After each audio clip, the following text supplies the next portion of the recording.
안녕하십니까, 레필입니다. 5월 28일 두산 에너빌리티 보도록 하겠습니다. 증시 먼저 보겠습니다. 코스피 0.01% 하락했고요. 코스닥은 0.36% 상승했습니다. 오늘 코스피는 보합 수준이었고 코스닥은 약하게 반등하였습니다.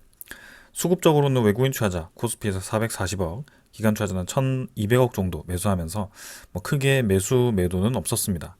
코스닥도 960억 외국인 투자자가 매수하면서 좀 이제 상승을 시켰고요. 나머지 기관 투자자는 600억 정도 매도하면서 마무리되었습니다.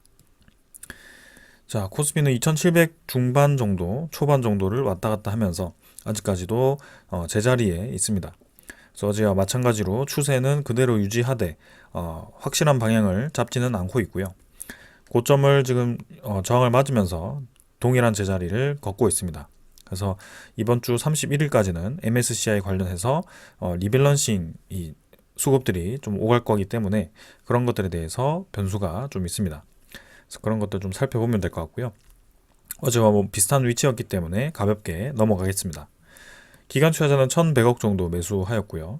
오늘은 금융투자 매도였지만 나머지 투자자들이 매수를 진행했습니다.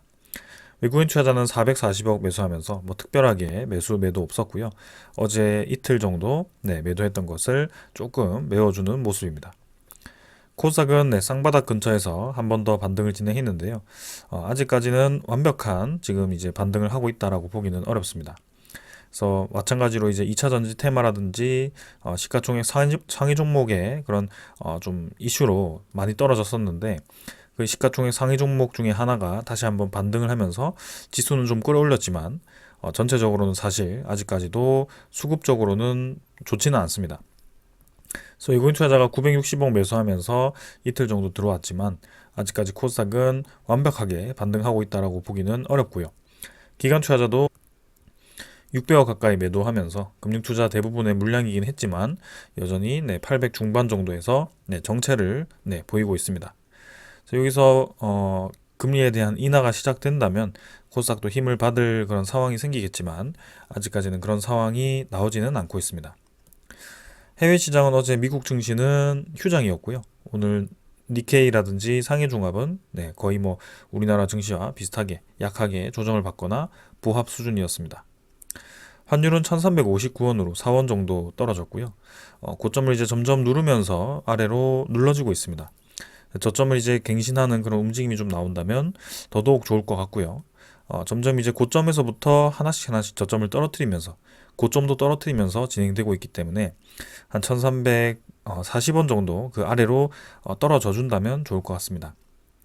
그래서 미국의 이제 물가 지표가 새로 나오기 위해서는 6월 달로 또 넘어가야 되는 그런 상황이고요. 최근에 그런 물가 지표를 좀 보았을 때는 뭔가 드라마틱한 물가 하락이 갑자기 나오지는 않을 것 같습니다. 그래서 고용 지표 둔화라든지 물가에 대한 하락이 서서히 이제 나타나면서 천천히 떨어질 가능성이 크기 때문에 아직까지는 이 FOMC가 확단을 내릴 만한 그런 상황이 아니다라고 볼 수가 있거든요. 그래서 하반기까지는 좀 가봐야지 금리 인하에 대해서 좀 확실하게 좀 시그널이 나올 것 같습니다. 그래서 지금 분위기 보았을 때는 상반기에 그런 결정이 날 것 같진 않고 천천히 지금처럼 증시 이끌어가면 되겠습니다. 미국 증시는 보합 수준이었고요. 유럽 증시도 보합 수준입니다. 크게 변화 없이 진행 중이고 원자재 가격은 국제유가 78달러, 천연가스도 2.7달러 수준으로 비슷한 수준입니다. 채권금리가 4.46%고요.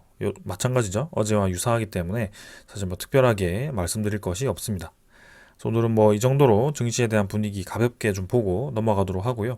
종목으로 넘어가겠습니다. 두산 에너빌리티 보겠습니다. 500원 상승해서 2.35% 상승했고요. 21,800원으로 마무리가 되었습니다.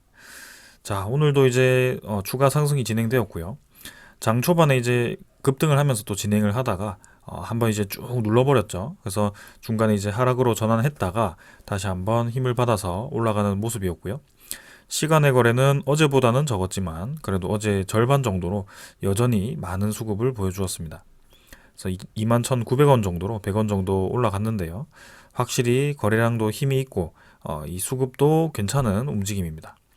그래서 거래량은 일별 거래량 3,980만 주로 진행 중이고요. 어제 대비해서는 한 3천만 주 떨어지긴 했지만 평소보다는 훨씬 많은 거래량이고요. 좀 이렇게 하루가 이렇게 떨어지긴 했지만 거래량이 일정 이상 유지되면서 다시 한번 증가할 만한 그런 소스가 나온다면 충분히 괜찮다라고 보여집니다. 그래서 뭐 이번 주 31일이 또 MSCI 리밸런싱이 있는 날이기 때문에 그 리밸런싱에 맞춰서 주가가 움직일 수도 있고요.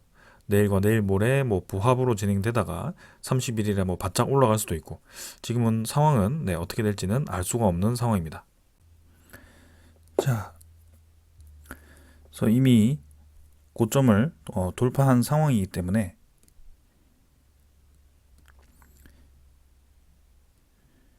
여기서 계단식으로 올라가든 아니면 한 번에 치고 나가든지 그런 방향은 지금 뭐 우리가 전혀 중요하지는 않습니다. 그래서 전에 횡보하던 그런 이 박스권 안으로 다시 들어오지 않고 이제는 위로 유지될 가능성이 크고요. 전반적인 흐름 자체가 지금 굉장히 좋아 보입니다. 그래서 쌍바닥 형태로 지금 이제 크게 반등을 하고 위로 이제 올라가는 모습이고요. 갭을 이제 다 메워주고 평소에 횡보하던 그 구간까지 도달을 했습니다.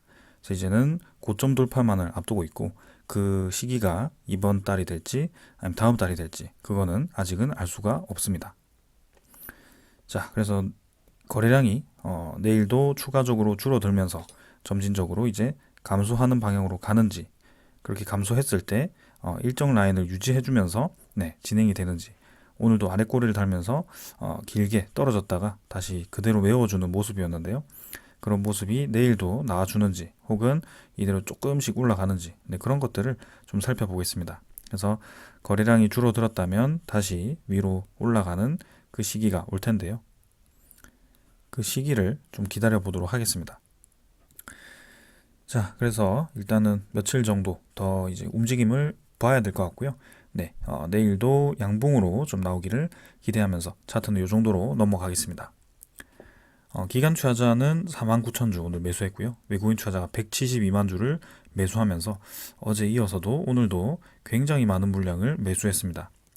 그래서 금융 투자는 16만 주 매도하였고 보험이 6만 4천 주 매수, 은행이 17,000주, 연기금 투자자가 16만 주 매수하면서 또 이틀 정도 많은 매수량을 보여주었습니다. 사모펀드는 지금 22,000주 매도했고요. 투시는 별로 움직임이 없었습니다. 그래서 사실 대부분의 지금 물량이 외국인 투자자로부터 매수가 되고 있다라고 봐도 무방할 정도로 아주 공격적인 매수가 진행이 되고 있고요. 지금 최근 한 달 동안에도 많은 매수를 진행했는데 지금 이틀에 걸쳐서 또 굉장히 많은 물량을 한꺼번에 매수를 해주고 있습니다. 그래서 이러한 추세가 지금 MSCI 관련해서 그런 31일까지의 그 만기 때문에 이렇게 들어오는 것인지 글로벌 이 지표에서 두산 에너빌리티의 비중이 증가해서 이렇게 많이 외국인 투자자가 매수를 하는 것인지 그건 6월 정도 가보면 알 수 있을 것 같습니다. 그러나 최근에 이제 모건 스탠리라든지 JP 모건, 신한증권이 많은 매수를 해주는 것을 보았을 때는 확실히 그 영향도 일부분 있다라고 저는 생각이 들고요. 그렇다고 6월 들어가서 그 지분 매수를 그대로 뱉어낸다라고 보기도 좀 어렵습니다. 그래서 이대로 지분을 이제 업그레이드 시키고 그 다음 또 이제 추가적인 매수가 진행되는지는 좀 살펴보도록 하겠습니다. 기간 투자자는 지금 연기금 투자자가 꾸준히 또 매수를 해주고 있고요. 이러한 수급이 그대로 유지가 되는 방향으로 가는지 보도록 하겠습니다. 자, 그 다음에 이제 공매도 잔고 한번 살펴보겠습니다. 자, 잔고는 어제와 거의 유사하고요. 193만 주 정도로 전날과 비슷하게 진행되었습니다. 그래서 뭐 지금 큰 변화 없었고 한 190만 주 수준에서 추가적인 상환은 없었습니다. 근데 또 최근 이틀 동안 많은 또 외국인 투자자의 매수세가 있었기 때문에 그 매수세에 맞춰서 이 공매도 잔고가 추가적으로 더 줄어들었을지 혹은 공매도 잔고가 줄지 않았음에도 저렇게 많은 물량이 한꺼번에 이렇게 들어왔는지 좀 그런 것들을 지켜보겠습니다. 그래서 이랬든 저랬든 굉장히 많은 물량이 들어온 것은 사실이고요. 자, 대차 잔고도 지금 늘어나는 듯 하면서도 다시 또 이렇게 115만 주가 줄어들었습니다. 그래서 1975만 주까지 대차 잔고 줄어들었고요. 최근 이 대차 잔고 흐름은 확실히 좀 감소하는 방향으로 가고 있습니다. 공매도 잔고도 그렇고 대차 잔고도 그렇고 모든 이 물량들이 줄어들고 있습니다. 그래서 굉장히 긍정적인 방향으로 흘러가고 있기 때문에 네, 좋아 보입니다. 오늘 추정 물량이 171만 주였는데요. 당일 물량은 262만 주로 또 이렇게 증가를 했습니다.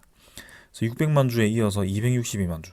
그 전날에는 또 100만 주 정도 합쳐가지고 1000만 주 가까이를 지금 이제 21%까지 이렇게 매수를 했고요. 정확하게는 21.41%까지 매수를 했죠. 그래서 1000만 주면 지금 2천억 가까이를 매수를 한 것이기 때문에 두산 에너빌리티를 정말 이제 쓸어 모았다라는 표현이 맞을 정도로 네, 외국인 투자자가 작정하고 매수를 하는 것 같습니다. 21.4%까지 단숨에 또 지분을 높였고요. 또 추가적인 매수를 해서 계속 지분을 높여가는지는 좀 한번 살펴보도록 하겠습니다. 자, 그래서 뭐 오늘 뭐 차트, 수급 모든 것이 완벽했고요. 어제와 마찬가지로 네, 괜찮았습니다.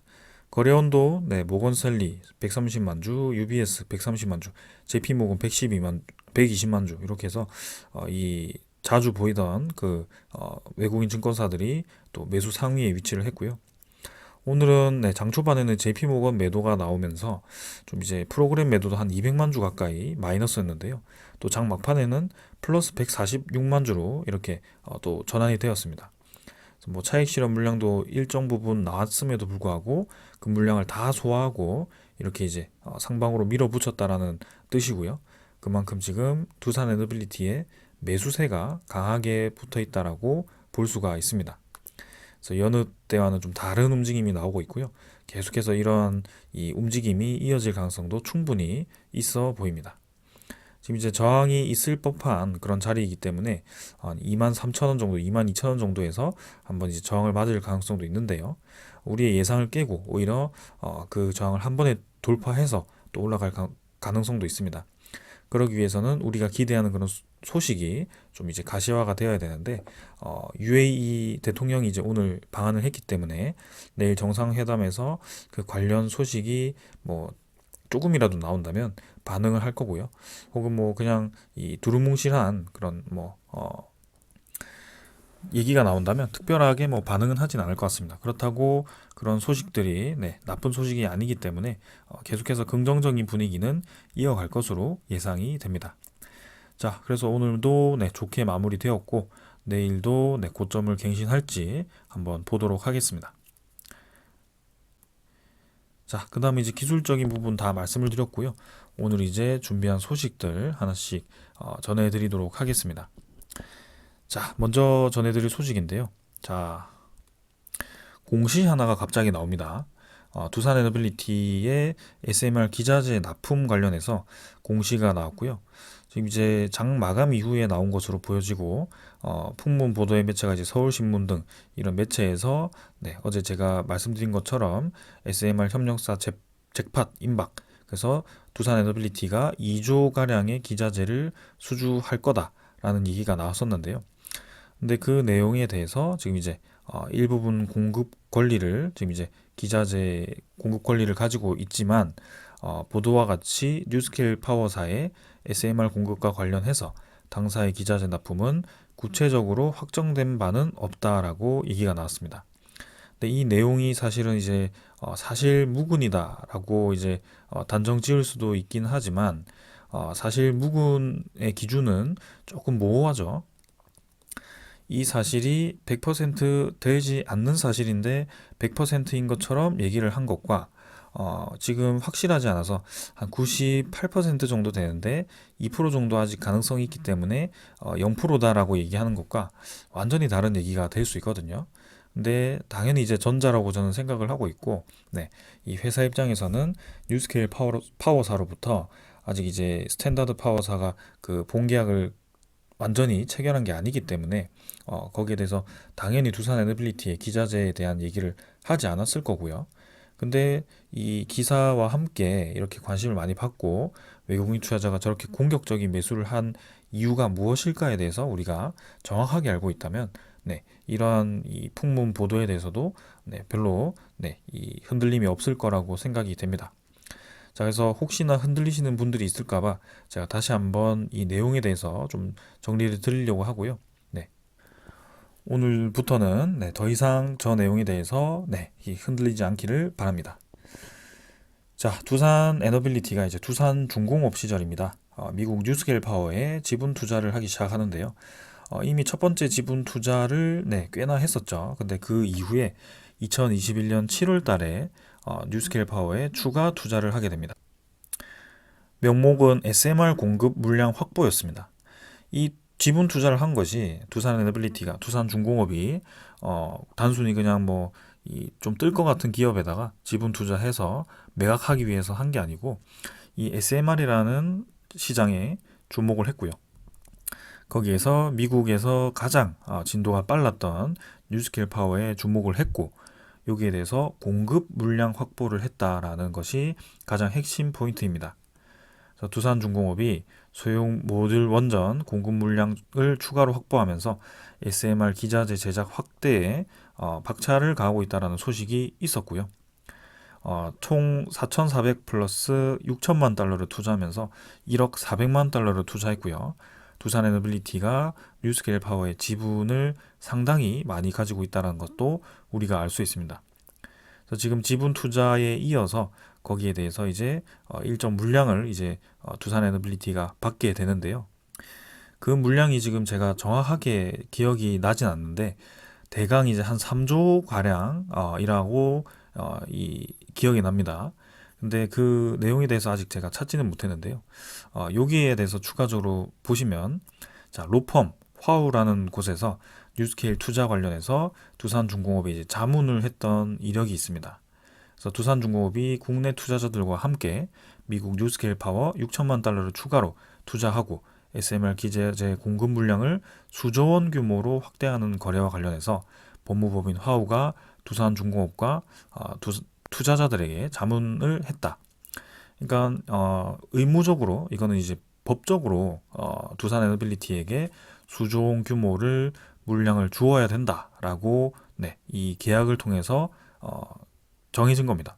그래서 뉴스케일 파워가 두산 에너빌리티에게 혹여나 기자재를 주고 싶지 않더라도 지분 투자에 대한 1년의 이제 계약이기 때문에 수조 원 규모의 기자재를 줄 수밖에 없는데요.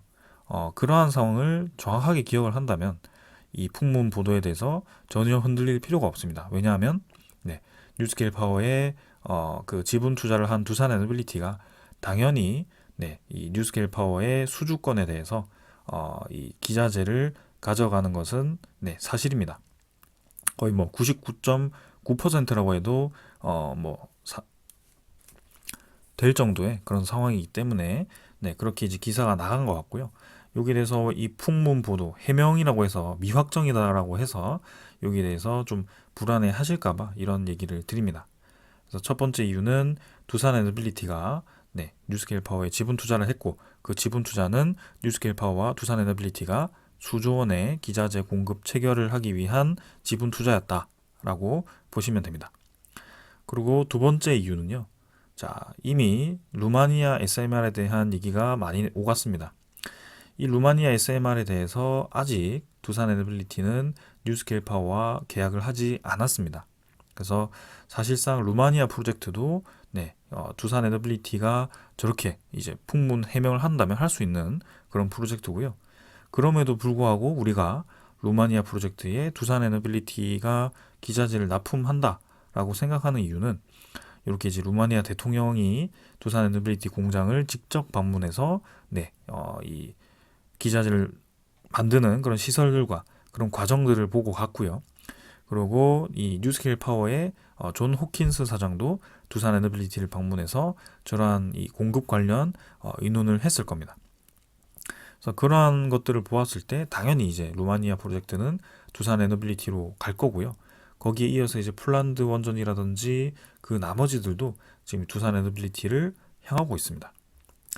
자, 그래서 어떻게 보면 지금 저 해명보다도 더 중요한 것은 자, 뉴스케일 파워가 정말 스탠다드 파워와 저 이 50조 원의 계약을 하는 것이냐, 이게 이제 더 중요한 사실인 것 같고요. 만약이라도 이제 세부 항목 이 조절 중에 틀어지면 사실 뭐 뉴스케일 파워에 대한 이 기대감은 확 꺾이겠죠. 근데 그렇지 않다면 저는 이대로 이 상승세를 유지하고 이러한 소스들이 계속 유지될 거라고 봅니다. 네.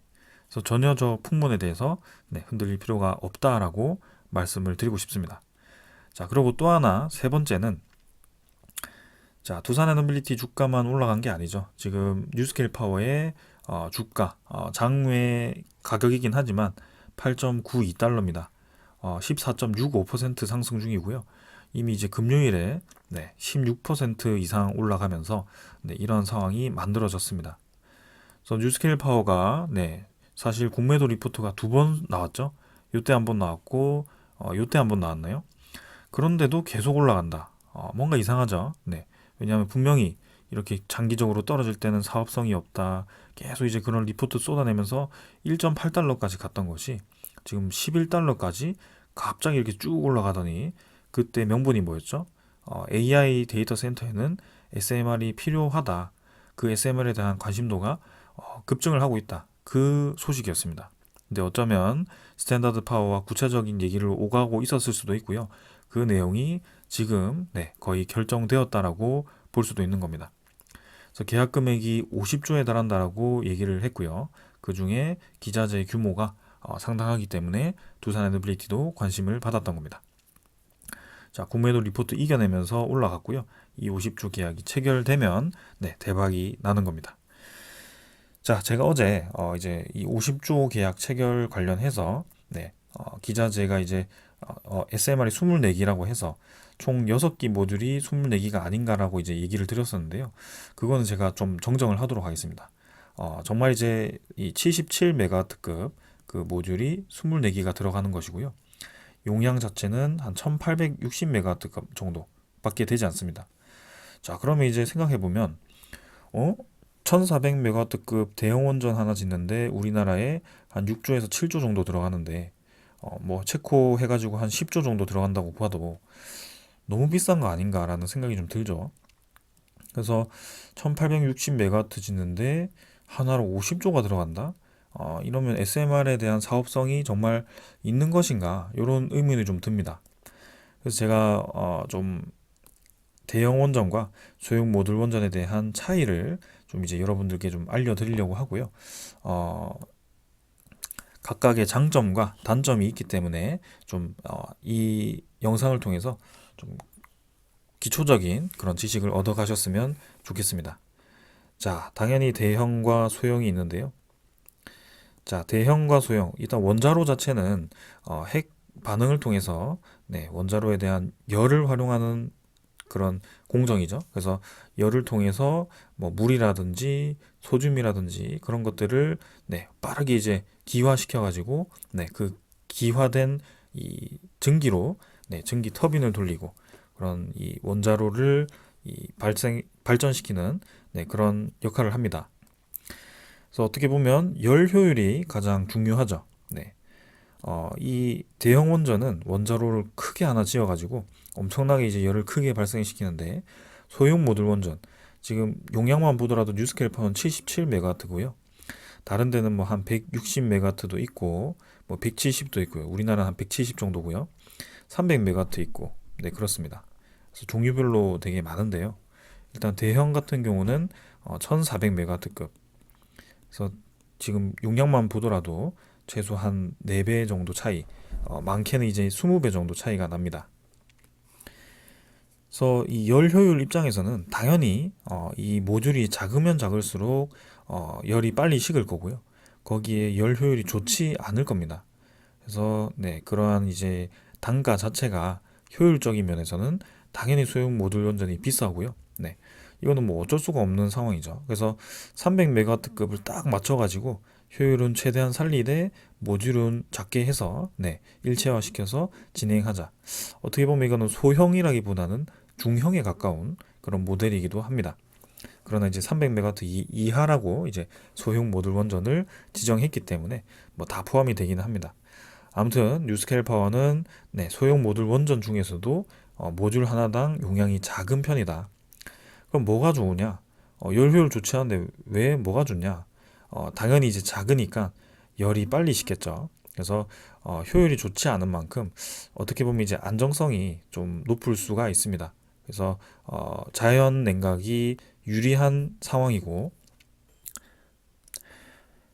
모듈이 작은 만큼 이제 이 조립식으로 이제 조립하기가 편리하겠죠. 그래서 작은 만큼 이 공간 효율도 좋고 빠르게 건설이 가능하다라고 보시면 되겠습니다. 그래서 뉴스케일 파워에 대한 그런 모델이 분명히 이제 그런 건설적인 측면 그리고 이 자연 냉각적인 측면에서는 좀 유리한 모델이다라고 볼 수가 있습니다. 자, 그리고 이제 대형 원전 같은 경우는요, 필수적인 요소가 있습니다. 냉각수 이게 꼭 있어야 됩니다. 근데 대형 말 그대로 1400메가와트급 요 수준이기 때문에 그 엄청나게 큰 열을 식힐 수 있는 냉각수가 굉장히 많이 필요하게 됩니다. 그래서 대형 원전이 위치할 수 있는 지역은 한정적이죠.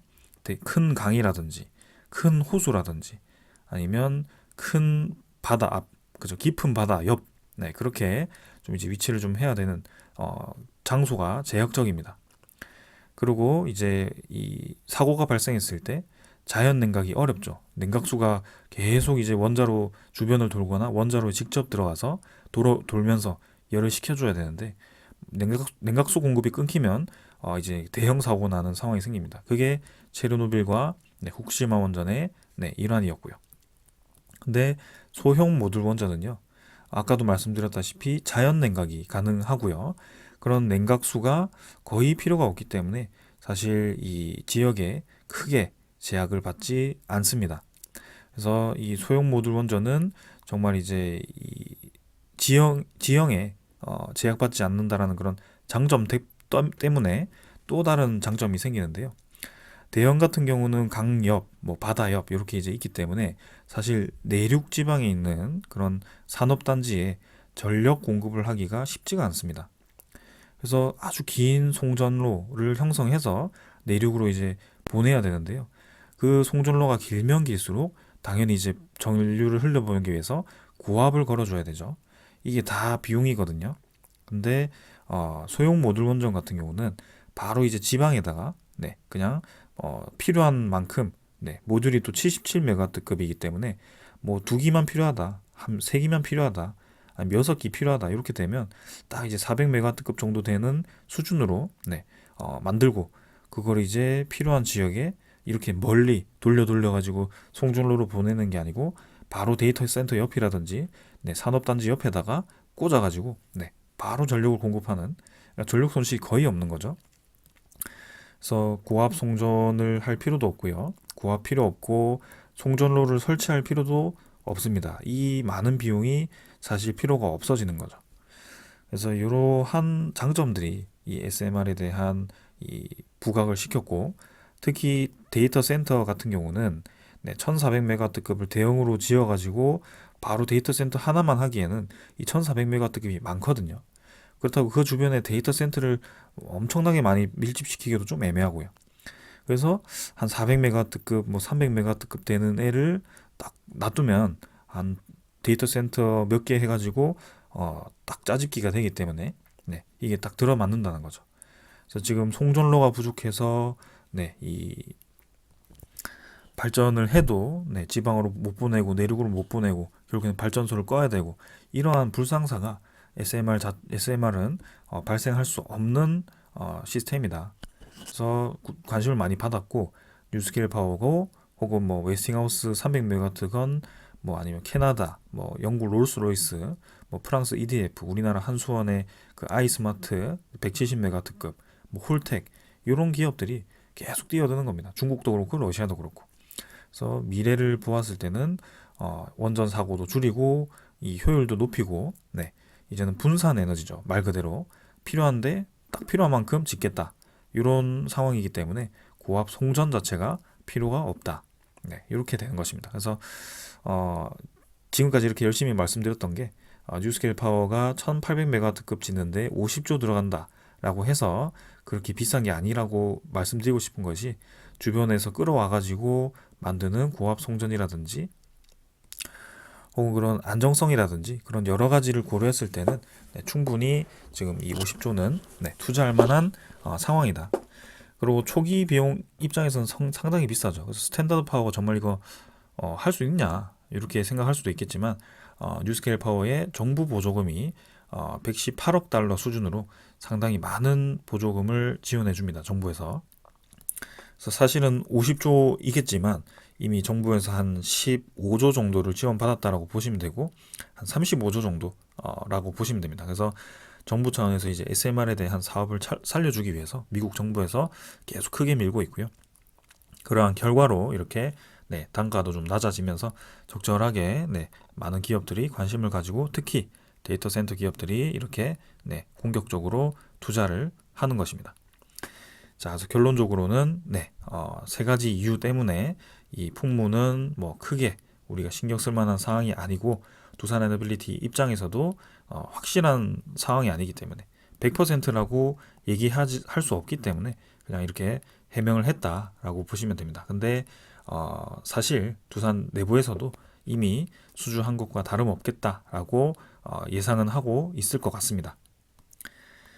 뉴스케일 파워의 원자로를 두산 에너빌리티 외에 뭐 제작할 수 있는 대체자가 있다면 뭐 지금이라도 있었다면 제가 좀 우려를 하겠지만 전혀 그런 상황도 아니고요. 아까 말씀드렸다시피 법적으로 이미 일부 기자재, 수조 원의 기자재를 두산에게 주어야 되는 상황이다. 자, 그다음 이제 넘어가고요. 한수원은 체코에서도 또 이렇게 노력을 하고 있습니다. 인근 지역을 찾아서 일자리 창출과 B2B 협력을 강조하고요. 원전 건설에 수천 명이 필요하기 때문에 잠재 파트너사 200여 개에다가 이렇게 B2B 미팅을 진행해서 점점 발을 넓혀가고 있습니다.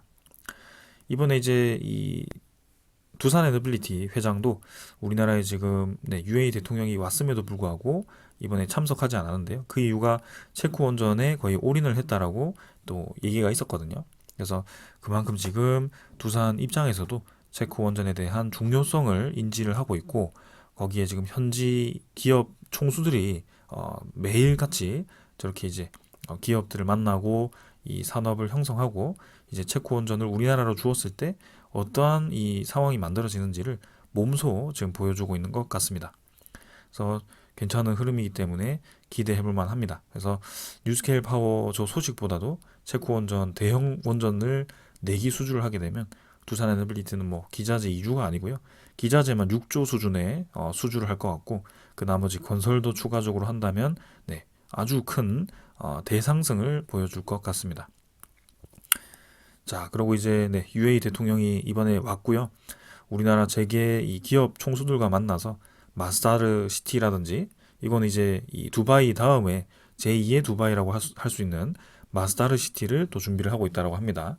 그래서 사우디가 이제 네옴시티로 막 이제 띄우려고 하니까 UAE도 그의 질세라 또 움직이는 것 같고요. 그리고 UAE 원전의 바라카 원전 5에서 8호기 정도 지금 준비하고 있는데 그 중에 일부를 자 또 이제 우리나라의 시너지를 신호를 줄지 혹은 끝까지 이제 입찰로 진행을 해서 좀 이제 경쟁적으로 진행을 할지 그거는 좀 봐야 되겠습니다. 그러나 우리 기업에 대한 믿음과 그런 움직임을 좀 보았을 때는 좋은 결과 있을 거라고 보고요. 내일 정상회담 이후에 이제 담화문을 발표할 텐데 그때 뭐 소식이 있을지 사실 저는 뭐 특별하게 뭐 수주했다 이렇게 소식 나오면 좋겠지만 뭐 대통령끼리의 그런 만남에서 당장 그렇게 수주 소식을 전할 것 같지는 않기 때문에 뭐 천천히 좀 보도록 하겠습니다. 그래도 이제 하반기에 거의 결정이 날 거기 때문에 이 UAE 건도 얼마 남지 않았거든요. 그래서 체코 7월 다음에 UAE도 하반기에 결정될 거기 때문에 기대해 보겠습니다. 자, 그래서 뭐, 요 정도로 오늘 소식들은 다 전해드린 것 같고요. 튀르키예는 뭐 중국 쪽에다가 일부 원전 협정을 한다라고 합니다. 요거는 우리나라가 실패해서 뺏긴 게 아니고요. 3차 원전을 이제 중국 쪽이 주는 것 같고, 1차는 러시아가 했고요. 이제 2차를 이제 우리나라와 러시아 쪽에서 선택을 하고 있는데, 우리나라를 줄지 그거는 의문이긴 합니다. 그러나 러시아와 우리나라도 지금 이집트 엘다바 원전을 협력하고 있고 우크라이나 원전 이번에 러시아가 가져갔더라고요. 근데 그 우크라이나 원전도 일부 우리나라에 줄 것처럼 로사톰에서 얘기를 했었는데 또 어떻게 진행될지 좀 보도록 하겠습니다. 자, 아무튼 지금 순항이 잘 가고 있고요. 우리의 예상대로 좋게 흘러가고 있습니다. 뭐 저 풍문 때문에 내일 주가가 떨어진다, 크게 떨어진다. 만약이라도 저런 이슈를 하락으로 이용을 한다면 충분히 뭐 떨어뜨릴 수도 있겠죠. 근데 그 이슈를 이용을 하면서까지 이렇게 외국인 투자자가 한 3일에 걸쳐서 1,000만 주를 무리하게 이렇게 매입을 했을까라는 생각이고, 이렇게 올라가는 중에 개인만 많이 매집해서 개인 투자자들이 이 고점에 엄청나게 이제 집중적으로 들어왔다면 제가 뭐 저렇게 떨어뜨릴 수도 있겠다라고 보지만, 사실 지금 한 달 내내 개인 투자자들만 이탈한 상황 속에 저 소식 때문에 지금까지 올랐던 주가가 다 떨어진다라고 보기는 어렵고요. 아까 말씀드린 저의 그러한 얘기들을 보면 전혀 문제가 되지 않는다라고 여러분들도 금방 납득을 하실 것 같습니다. 자, 그래서 내일도 뭐 장 초반에 잠깐 흔들릴까요? 저는 그렇지 않을 거라고 보고 일단 뭐 천천히 좀 보도록 하고요. 만약에 조정이 있다면 뭐 크게 우리가 무리하지 않는 선에서 떨어지지 않을까라는 생각이고, 31일에 MSCI 리밸런싱까지 움직임을 좀 주시를 하면서, 자 이제 UAE 쪽, 그다음에 체코 원전, 대형 원전에 대한 소식을 계속 기다려 보도록 하겠습니다. 자, 오늘 여기까지 하고 마무리하겠습니다. 감사합니다.